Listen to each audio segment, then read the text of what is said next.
Hey guys, it's Elena. So today I am going to be walking you through how to make quite possibly the most timeless and classic dress ever. This silhouette is perfect for, I feel like, every body type. It looks good on everyone and is so flattering. And it's with the most gorgeous fabric. You're gonna love it. So this is the pattern that I am using.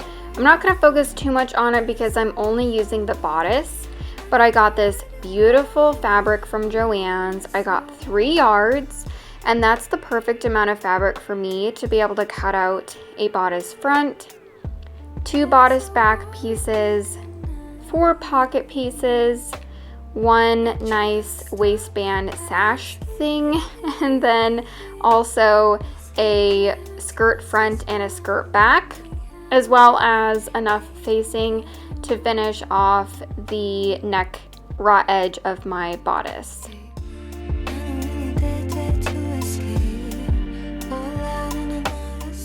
I'm just using that bodice pattern, and then for the skirt, I've literally just cut out 2 rectangles that were like 25-ish inches long and about 45 inches wide, which was just the width of the fabric. And then for the bodice pieces, I am just putting in those side darts. So I am putting the pieces on the wrong side of the fabric and then tracing with my chalk and then pinching together the fabric and pinning it. And then I'm just literally sewing on to my fabric, and then I'm just angling it and then just coming straight off. If you can backstitch a little at that very tip, that's best case scenario, or you can just go ahead and tie that off with a little knot so it doesn't come undone. But I'm just doing also the exact same thing for those 2 back pieces. This dress does have a zipper, and so that's why we have 2 separate back pieces. But as you can see here, I'm literally just using the zipper case as a straight edge to mark it, and then I am just pinning it. You don't have to use chalk for this, but it's just something I was trying out to see if that would be a little bit easier for me.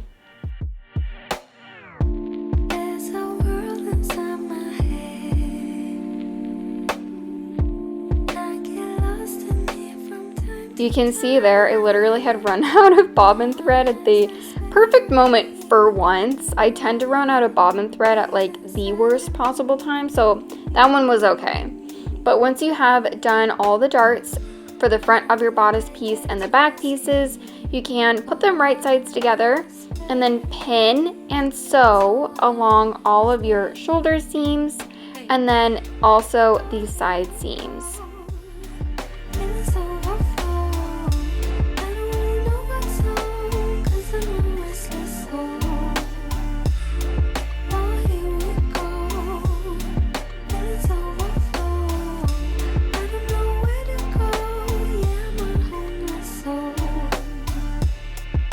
So if you have seen any of my previous videos, this is new to you.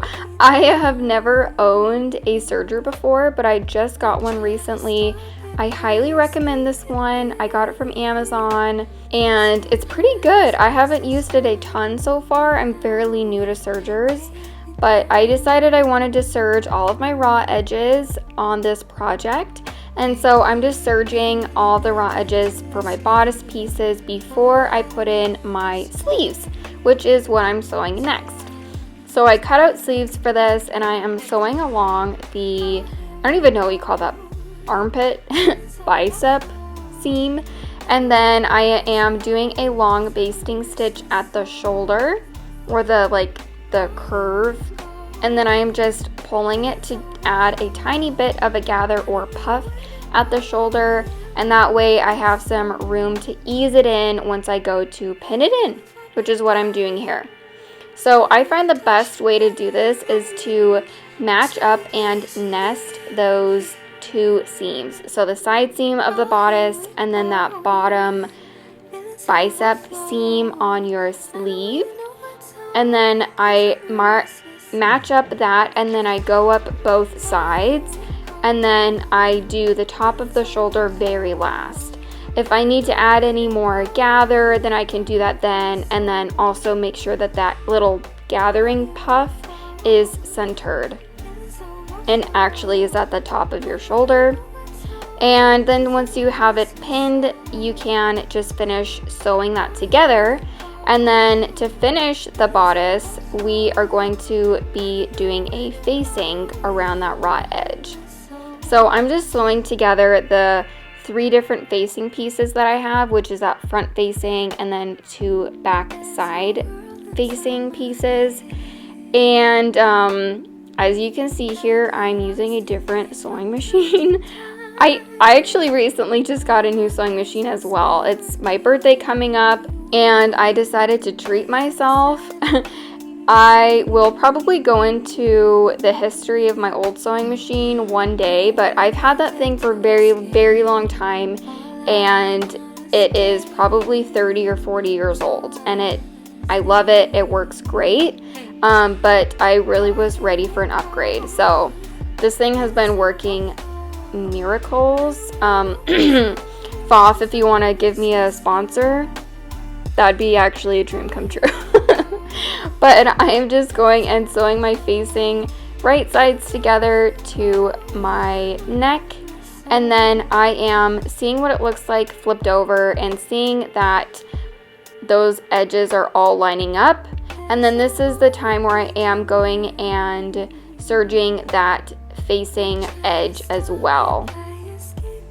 When you use a serger, it's kind of takes a while to get used to knowing when to serge things, but here you can see I have put my facing to my thing and then I serged it, and now I'm going to understitch.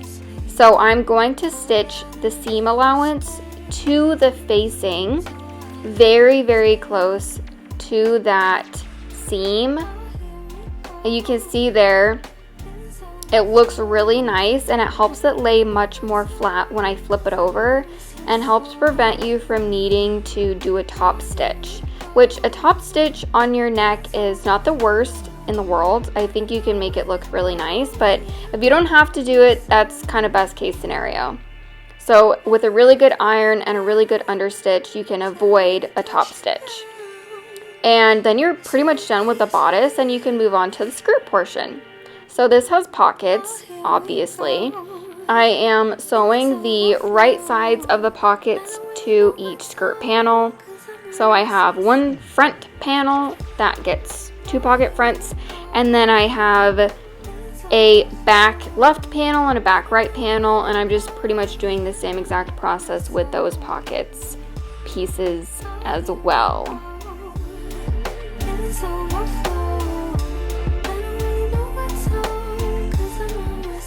Once you have your front panel and your 2 back panels, you can line up those pockets and the top and the bottom of your skirt and pin it together, matching all your seams up and getting it really precise. And then you can go ahead and sew all the way along that side seam of your skirt. So you start at the top, go all the way around your pocket, pivot, and then come back straight down until the very end.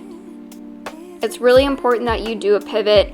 That will give you the best final result, and I find that that's just another technique that will help your project stand out and look much more professional in the end.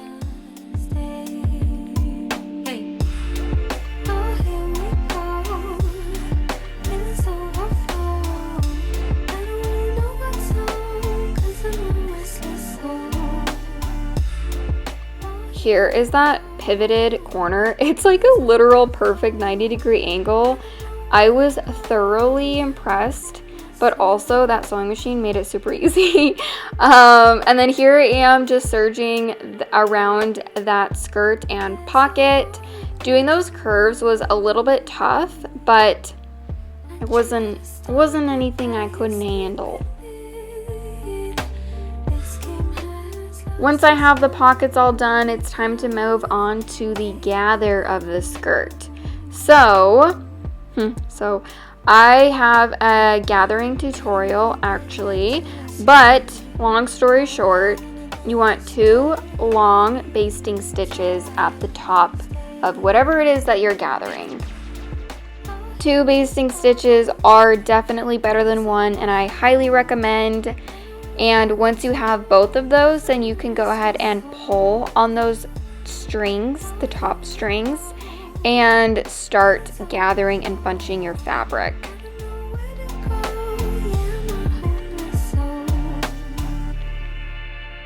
I gathered all my fabric, and then I started by pinning and putting together the side seams first.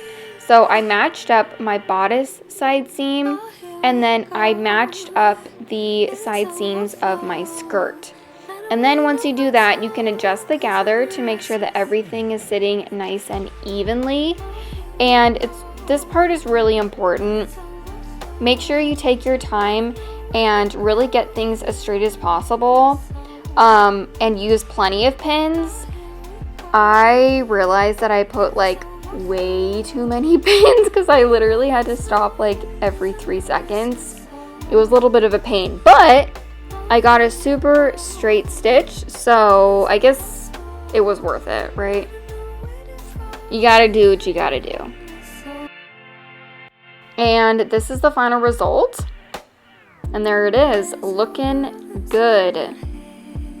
And this is probably my favorite part of having a serger, is serging that ugly gathered stitch. I always hate how that looks on my dresses, and so I'm super happy that I'm able to serge that raw edge because that thing looks ugly. So now it looks pretty. And then one of the final finishes of this is to put in your zipper. I love invisible zippers. I think that they look really nice and professional if done correctly, and they're really not as hard as you think. I have a tutorial going over this if you need a little bit more of an explanation, but it really just does take some practice and figuring out which method and way works best for you. But this way I kept my zipper closed, and it's really important to match up the top of your dress, but also that waistband. You don't want the left part of your dress to be sitting like an inch lower than the right part of your dress, so just be really careful with that. And then to make it look really nice, we are going to finish it with our facing. So I'm just putting down my facing right sides together, and then just sewing down close to my zipper so that when you put your facing right sides out, so basically your facing is facing the right way, the correct way, your zipper is encased, and it just makes it look really nice so that you don't have like a random flap in the wind or like coming up on your back and you wouldn't know. So anyway, that's a great way to finish off your facing. And then the last thing is just to finish off your hem for your skirt and then the edge of your sleeves. So I just really like the look of a double folded hem, so I'm just doing that. I'm folding up about 3/4 of an inch, folding that up a second time, ironing, pinning, and then sewing very close to that folded edge so that I get a really nice, crisp, straight, and professional looking hem. And I am really happy with how that turned out. I think double folded hems just look really nice and professional. And then this is kind of not required, but I wanted to make like a little belt thing to give me a little more shape. So I just had 2 pieces of fabric that I am sewing together, and then I just folded it in half. I'm sewing down the whole length of it, and then I did leave like a 3-inch opening for me to put it right sides out. And then it's really important that you iron it very well because you want it to be crisp, and I wanted to avoid having to do a top stitch all the way down. So ironing this really helped a lot. Once you have ironed it and it's looking really nice, you can just finish up that little opening that you left. So I just did a tiny top stitch over that, but you can hand stitch it. And then once you've done that, you are done with the whole dress. And I love how this turned out. Again, I think this look is so flattering on everybody, and it just is timeless, you know? Like, I don't feel like this is ever going to go out of style. And this fabric is gorgeous. I don't usually wear things this bright, but I just could not pass it up. Thank you guys so much for watching. If you make anything like this, go ahead and tag me on Instagram at ElenaMarieSewing, and I will see you next time.